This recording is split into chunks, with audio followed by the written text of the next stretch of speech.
Dubai, the second wealthiest of the 7 emirates that constitute the UAE, home to skyscrapers, sun and sand. Lots and lots and lots of sand.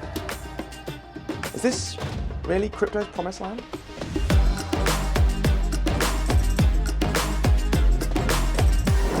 So, Dubai has some big plans for crypto. Last July, Crown Prince Sheikh Hamdan bin Mohammed announced on Twitter the launch of Dubai's Metaverse strategy. The plan? To create 40,000 virtual jobs and add $4 billion to the city's economy in just 5 years. The Crown Prince said the Emirati state is already home to over 1,000 companies operating in the metaverse and blockchain sector, which contribute some $500 million to the economy. A number of blockchain and crypto companies have already made the city home. Crypto.com and Bybit have set up bases there. Binance-backed Indian exchange WazirX, whose co-founders have also reportedly relocated to the city, and Binance and FTX, who have just had their Dubai crypto licenses approved. Let us know your thoughts in the comments, by the way, if you would consider moving your crypto business there as well. Now, this month, the city hosts its Future Blockchain Summit. The October 10 to 13th conference is the first and largest blockchain exhibition in the region. One of the speakers at the conference is Mohammed Al-Kaf Al-Hashmi, who's co-founder, CVO, and executive board member of Islamic Coin. We're going to talk to him now about Dubai, its future, and where Islamic finance fits into all of this. So, Mohammed, in July, we know Dubai announced this plan for it to be one of the top 10 cities globally in the metaverse economy, a fairly lofty ambition. Can you give us an idea of just how close we are to having that become anything like a reality? I believe always that we are so lucky here in this country because we have leaders that foreseeing the future, and they have a very smart and long-term vision. And the announcement that just you have mentioned, I don't see that it is something like far from reality. It's already happening, and we got used that to not be accept any position other than number one. So we need to work hard for this. But when it comes to the real factors related to that announcement, if you look at UAE, we have a very amazing infrastructure coming from telecommunication, from 5G, from talents that are here in the country, smart people, minds, flexible regulations, and this all comes together to join hands and furnish the way to go ahead for the metaverse. And then if we look at the financial part also, when the announcement come, it was followed by different regulations, by different funds, by different support and steps that enables the people to have a very nice and amazing furniture and base to grow the metaverse and to attract the metaverse community to the country. When we hear that the city wants to increase the number of blockchain and metaverse companies fivefold, support something like 40,000 virtual jobs in just 5 years' time, those seem awfully lofty goals. How can you begin to go about trying to make those sorts of things happen? And how much of this is really about attracting foreign talent into Dubai? Well, this is actually a brave step and decision to go for that level. And I believe the regulations and policies are moving very flexible, in a very flexible way to support this.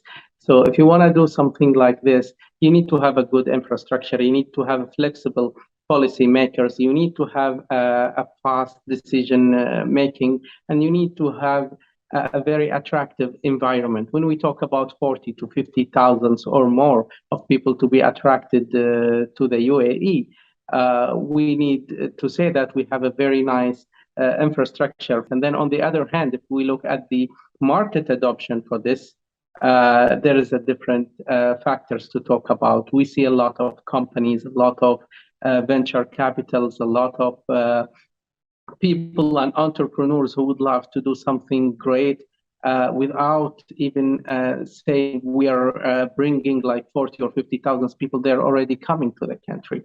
So all the factors coming together, if we look at the environment of maybe metaverse or maybe blockchain or crypto or all related technologies, we look at technology and tech developers, merchants, policymakers, institutions, financial institutions, and venture capitals. All of them, they're like, this is the best area and the best country to start with. So attraction is happening, and what is following that is just a little push from here and there to boost these attractions and flow to the country.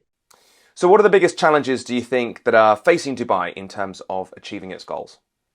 Challenges comes from different places, but I can say that this is not like a challenges that can be a show stopper.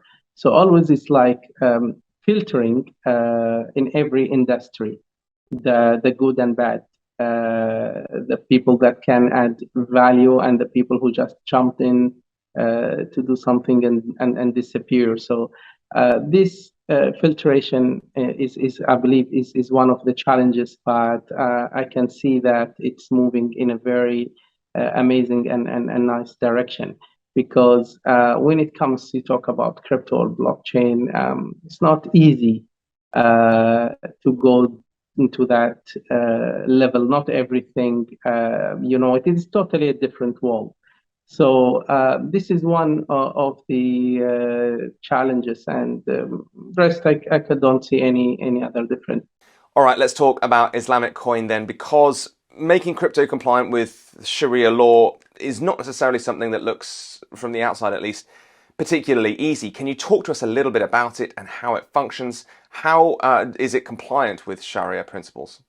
If you look at the financial world, there are a lot of different schools. And for example, if you look at banks, there is the Islamic version of it. You can see Islamic banks, you can see Islamic funds, you can see Islamic insurance. When it comes to the crypto and blockchain, still that gap was there in the past. You need the Islamic version. When we come back to the crypto as a technology is a good platform to get this implemented, to get the transparency implemented, to track if some people doing interest or not, to make deals balanced in a way when you have a smart contract that complies to Sharia rules. And then to start doing this and to provide this to the community, we need to have our own platform, and that's where we started. We created a native platform called Hack Network, and that one it works on the latest technology, and it is very eco-friendly. It's POS, proof of stake, and it is Sharia compliant. How it is Sharia compliant, we did exactly like the big Islamic financial institutes are doing. Then the platform is there and the blockchain where they can build their technology. It is Ethereum compatible, and it can talk also to other chains, so people easily can put their projects or can migrate it from one blockchain to Hack Network. On the other side, we have also the philanthropy part, where 10% of every minted coin goes to Evergreen Fund, and this Evergreen Fund is dedicated to fund technology projects in the region. So that's how it works then in theory. What has the reaction been like to Islamic Coin thus far? What do you think the realistic future is for it and for Islamic digital assets? If you look at these principles, first of all, I would love to say it is not something that is exclusive only for Muslims. This is something for everybody that can use it. It's a financial school. If you think it will add value to you, of course, you will use it. And we see a lot of people from different countries, different religions, adopting the Islamic financial school everywhere. In Islamic Coin, we are providing and enabling the community with ethics-first fintech tool that enables them to do transparent and seamless transactions while supporting innovation and philanthropy. So when we have this provided to the community, we believe that the future is going to be really promising, and I can see from now a lot of tractions. There are a lot of people that want to use this platform and ecosystem to put their projects on it. Some of it for the utilities, for the airlines, for the other Islamic projects like the Zakat funds and different funds. So a lot of tractions and projects are already standing by on the pipeline, and I think this is a very good and motivating sign for the future. All right, thanks so much for that, Mohammed Al-Kaf Al-Hashmi there talking to us from Islamic Coin. All right, that's it for this episode. Like and subscribe to the video for more content like it, and let us know your thoughts in the comments.